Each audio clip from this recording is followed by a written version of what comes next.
Alright, so we got the FRYQ. This is the side windows, sort of protecting from the sun.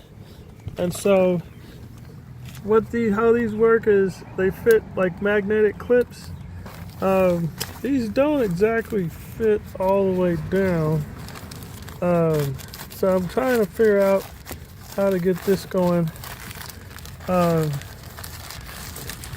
so there's no instruction booklet, which I wish they would have included that with this. So I'm just trying to do the best I can. And so anyhow, you just kind of put these down and then you just close the door.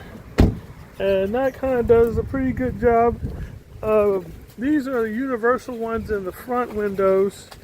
I got from a different company. These are the FRYQ ones. And so, yeah, it's got some magnets, and you put it down here, and that's how you do it. I wish they had magnets on the bottom, but I can't seem to find the magnets on the bottom. And so, yeah, I wish the magnets were on the bottom.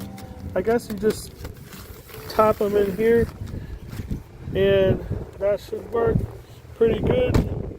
And so that's held in there. And so that is the FRYQ. That is the window side panels, and is left and right. And so you put them in there and it makes your car cool.